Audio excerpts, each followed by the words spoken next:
Bonjour à vous. Vous êtes sur ma chaîne Chronique d'une colère ordinaire et nous sommes le 30 janvier 2024. C'est un vieux monsieur de 88 ans qui vous parle ce soir. Et j'ai envie de vous dire ma colère et même le mépris qui m'anime envers ceux qui ont détruit la France et continuent à le faire sans vergogne. J'ai servi la France pendant 15 ans sous le général de Gaulle. J'ai fait la guerre d'Algérie. Et je sais que la guerre n'est pas une bonne chose. Elle n'est jamais faite par ceux qui l'ont déclenchée, et elle sacrifie nombre d'hommes innocents et étrangers aux intérêts qui la sous-tendent. J'ai assisté impuissant à l'avènement de l'Union européenne, voulue par les États-Unis pour asservir l'Europe dès 1943 et dont De Gaulle avait, avant tout le monde, compris le machiavélisme. J'ai vu notre France s'effondrer tant sur le plan national qu'international. La qualité de ses élites, réduite de manière drastique.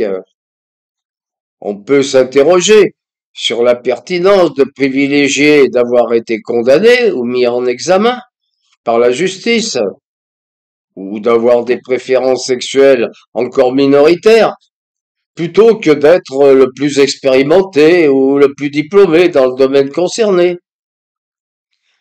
Nous arrivons véritablement à un tournant de notre histoire, et il n'y a que nous, le peuple de France, qui pouvons nous sauver.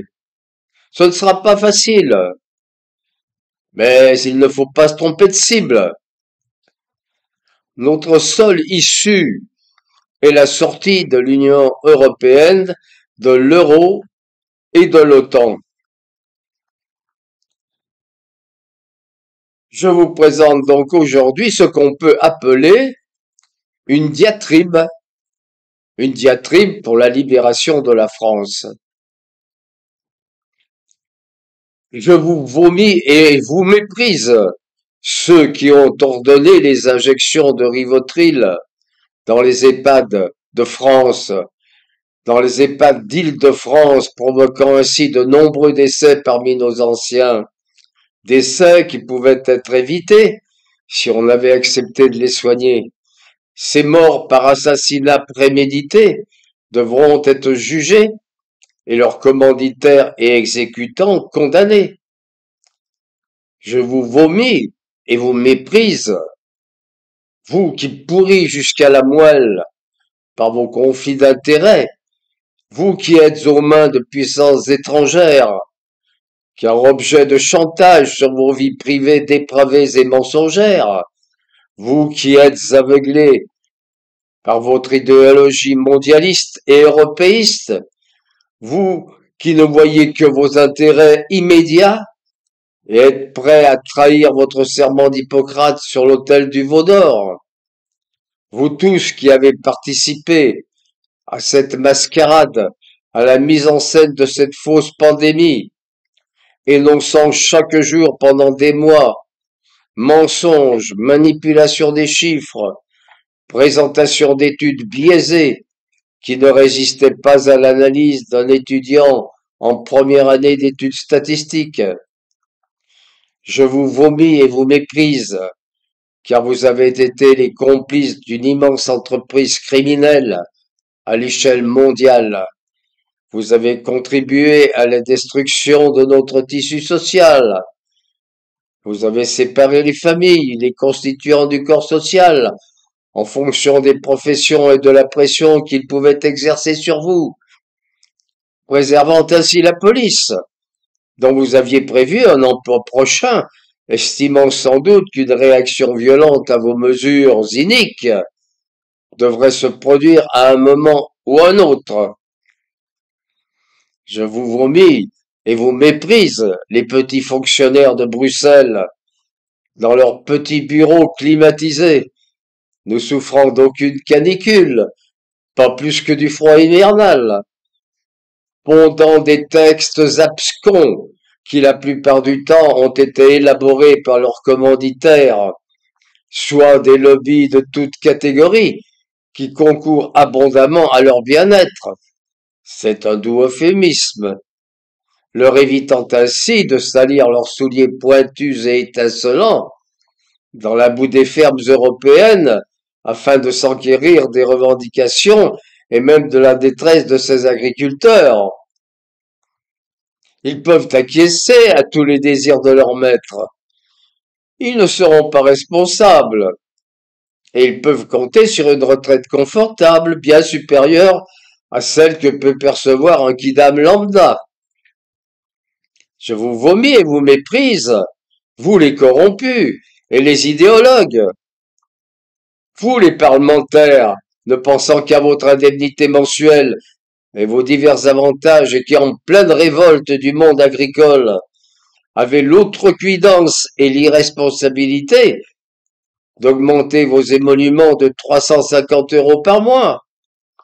Vous n'avez de représentants du peuple que le nom. Vous faites votre cinéma sur les bancs de l'Assemblée nationale et êtes absent lors de votes importants pour défendre les intérêts de la nation. Vous avez tout perdu.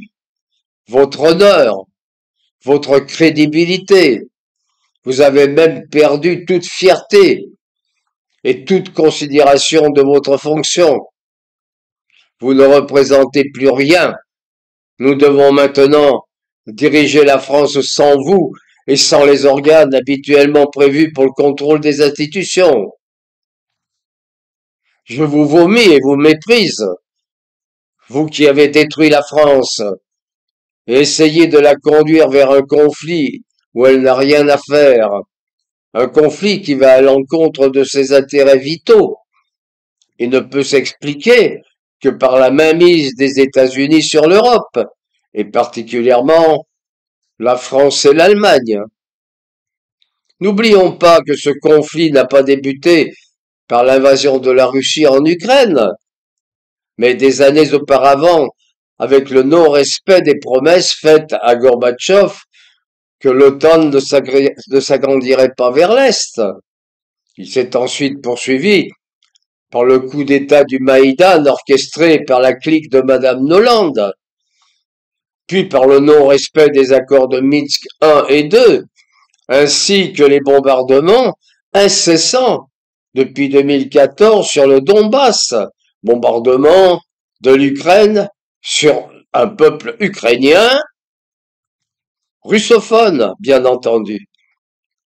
Nous avons ainsi la mise en place d'un scénario savamment orchestré par la CIA et autres officines du même genre pour aboutir à cette affreuse boucherie.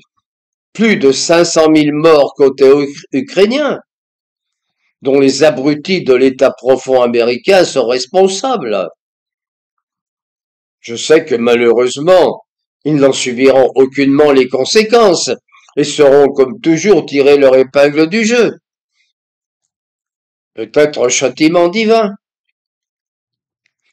Pour le reste, vous nous avez déjà conduits proche de l'abîme, en détruisant notre industrie qui n'est plus que de 8% de notre PIB.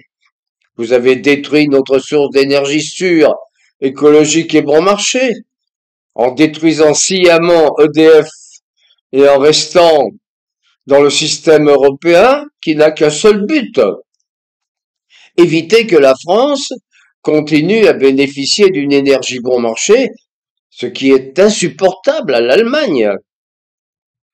Je vous vomis et vous méprise, vous qui avez détruit le Nord Stream 2, entraînant l'Europe dans une crise énergétique sans précédent, et vous permettant ainsi de bénéficier d'un marché pour votre gaz de schiste pourri et cher.